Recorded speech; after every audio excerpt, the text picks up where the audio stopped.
You got some stuff going on in the county, don't you? Yes.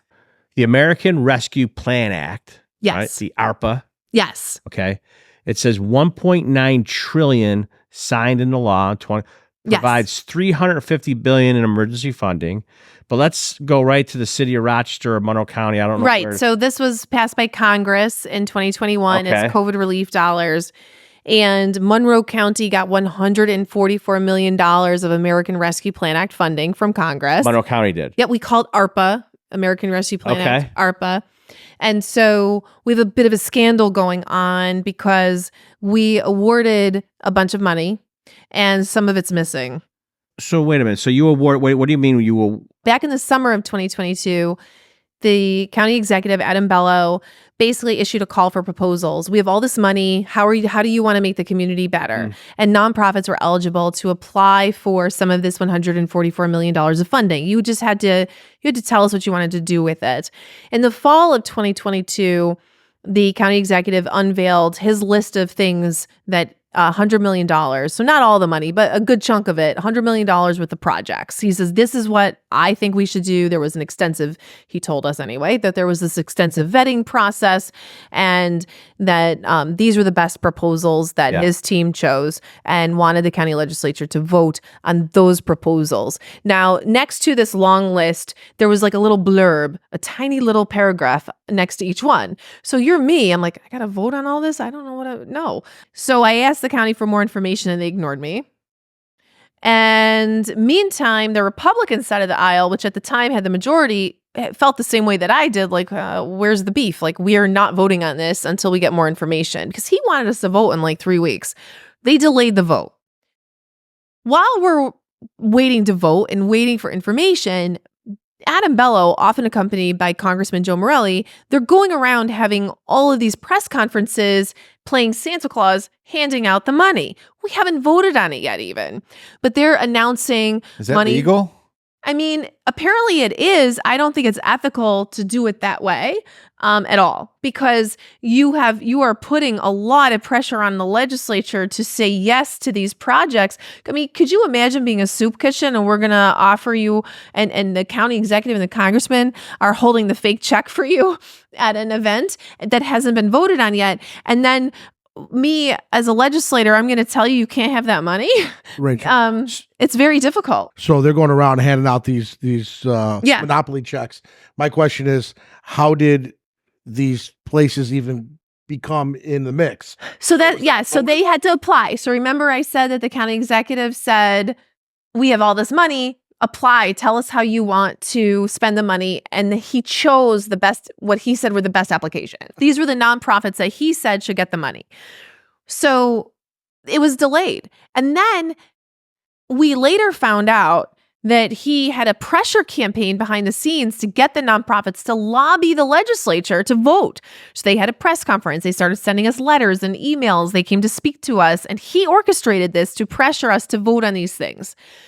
I finally got my information. They said, if you want to see these applications, if you want to see what's going on with this funding, you have to come into our office in person and we will show you the applications.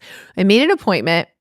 They put a bunch of binders in front of me that were like this thick, a whole bunch of them. I'm thinking, I don't know what I'm going to do here.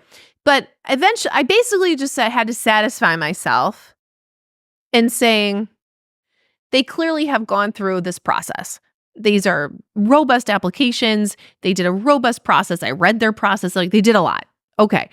You know what? I'm going to vote yes on this. They clearly did a lot to vet these applications. They seem like worthy projects.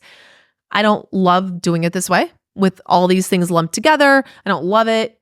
It's if I feel rushed, I feel like we shouldn't vote on all this in one thing, but I'm not going to win that argument. And we've got all these nonprofits breathing down our necks. I'm going to vote yes.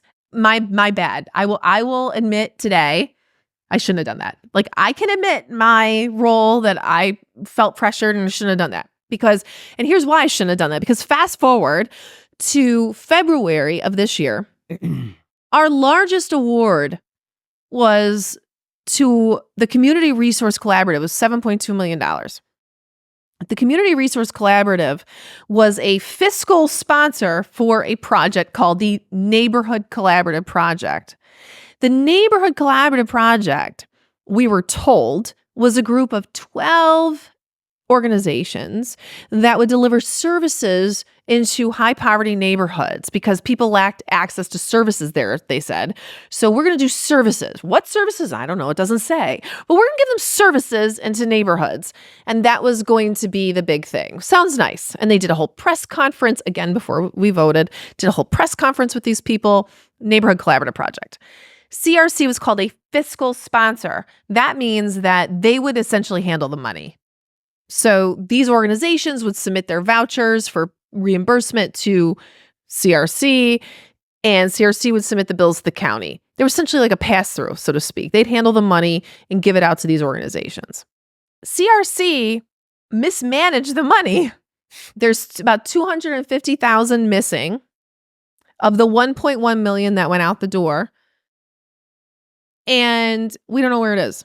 The night I found out that there was money missing and the nonprofits hadn't been paid, these nonprofits were stiffed, essentially, of this money. It was very serious. These are small nonprofits.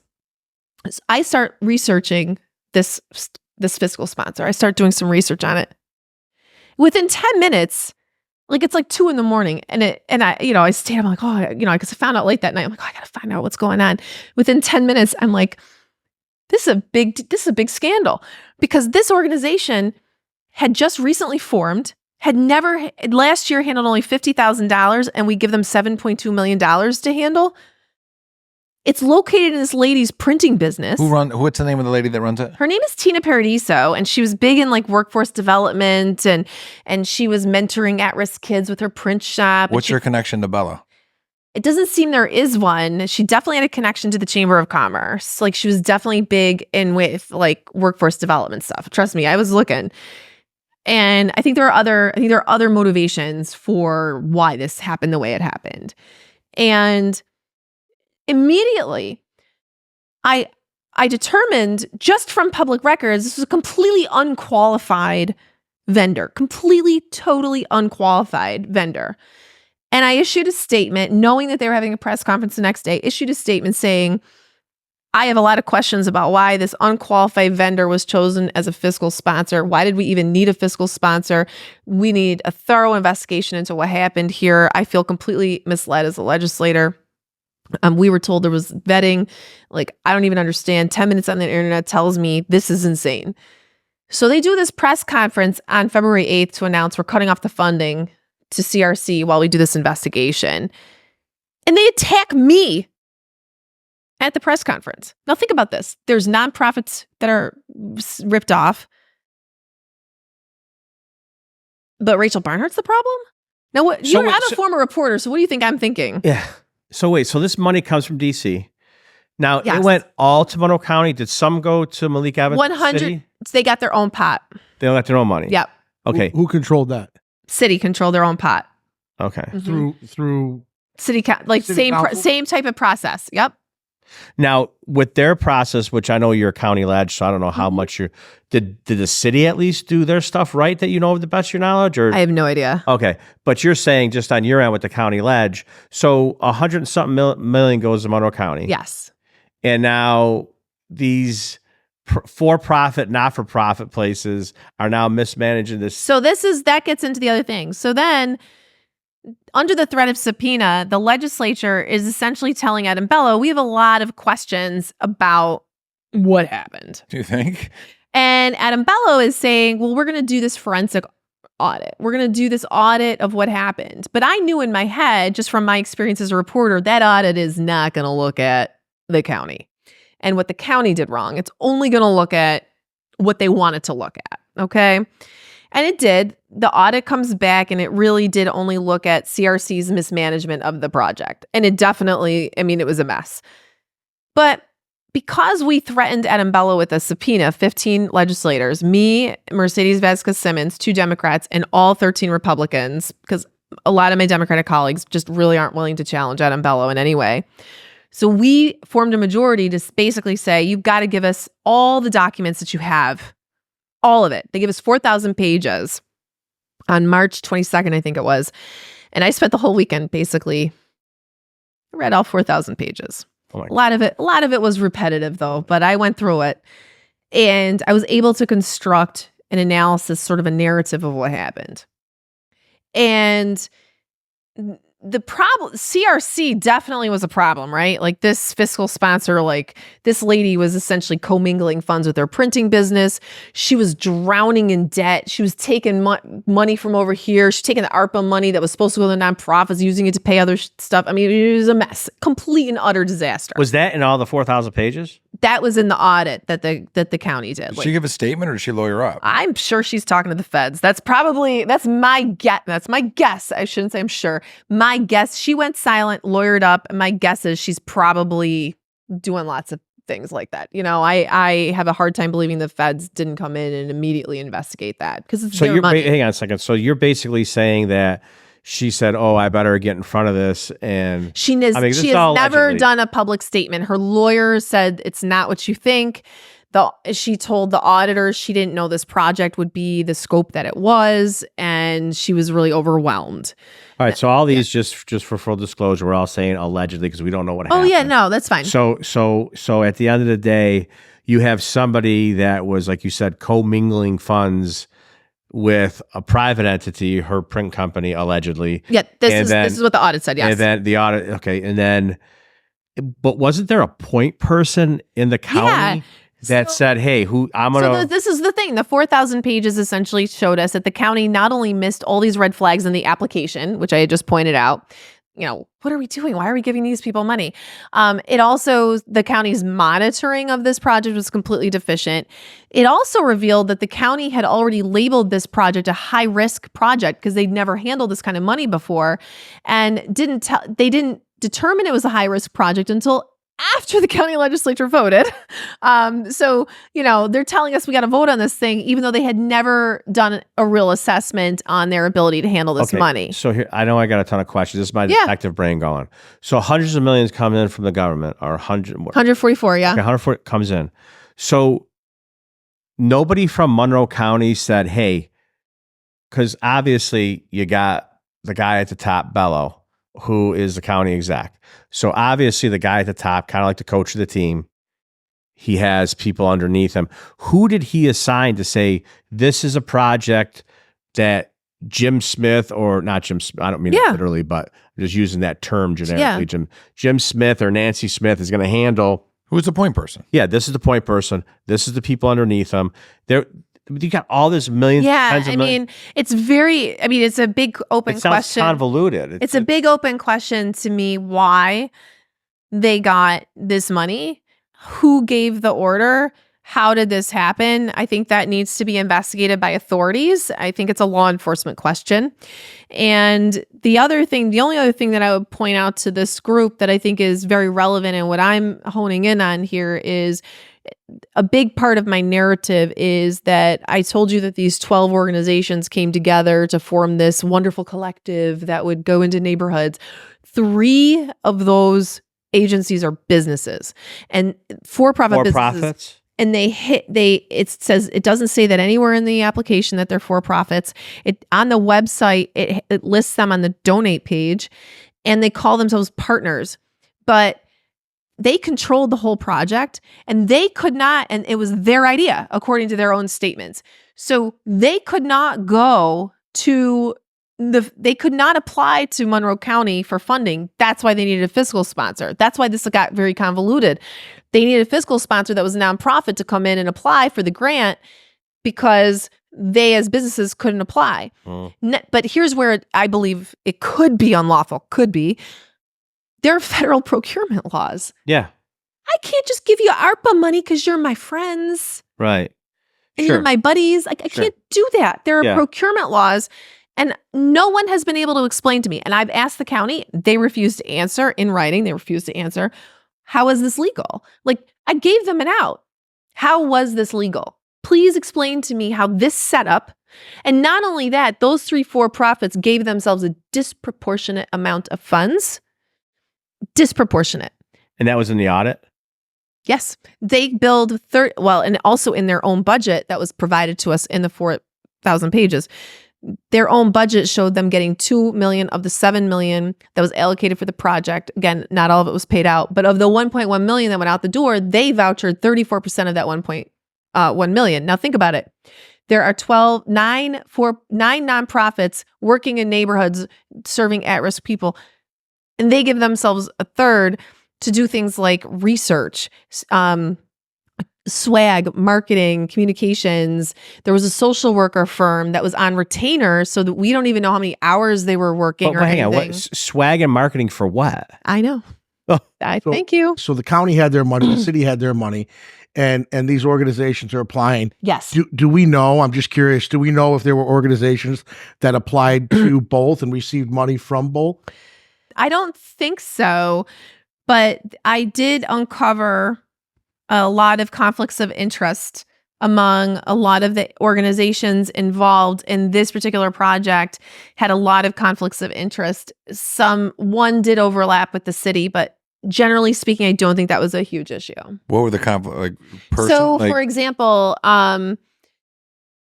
there's a social worker firm, and everyone loves the social work guy who's in charge of the firm, but it's a for-profit firm, and people love him. And I've taken so much heat for saying this, but it's like, it's all there. This firm called MC Collaborative has a contract with Monroe County to serve people in shelters, to do casework for people in shelters. The principal of the firm, the co-founder of the firm, is the board officer. He was the signatory on a contract with Monroe County. They operate a bunch of shelters, and he's a board officer on this shelter group. The Monroe County has a contract with the shelter group. The shelter, according to a City of Rochester contract, may be paying this guy's firm as well. And this project, the Neighborhood Collaborative Project, was also paying him for social work and part of that was putting people in shelters. Do you see the problem here? Is he a public? Is it, you can name his name or you can't? I can. His name is Andy Carey, and he was the one who came up with this entire project.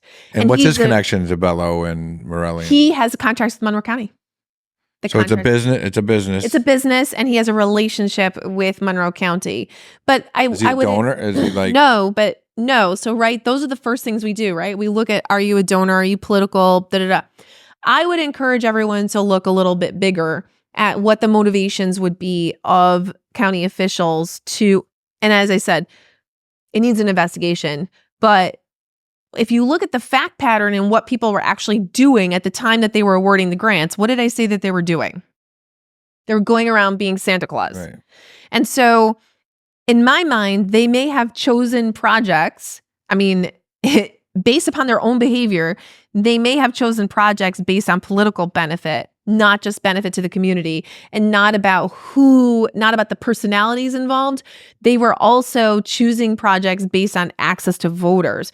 And I believe that. It's hard to prove unless you do an investigation and talk to people. That's my question and excuse my inability to recall the timeline. What was the timeline between checks going out and election? So we were voting. They wanted us to vote in October of 2022. Morelli was locked in with Singletary, and that vote was in early November. These press conferences started right between the announcement in September 22 and the election, and some continued after the election. They wanted us to vote that October on these grants while they were out having these pressers. So we definitely messed with their schedule. They decided to have the press conferences anyway. Morelli was at several of them. So the big picture would be that this is done, possibly, allegedly done to solidify voting and hold power. Listen, we can use their own actions to show that they were trying to derive a political benefit. Their own actions show that. That's what a press conference is. That's what handing out the checks are. That's what they were trying to do. Is that one reason they chose these particular projects? We need an investigation. We know what their actions were once they chose the projects. We need an investigation to show who chose these projects and why, because I don't get it. This particular project had so many red flags and it was such a mess and had so many conflicts, and I don't understand.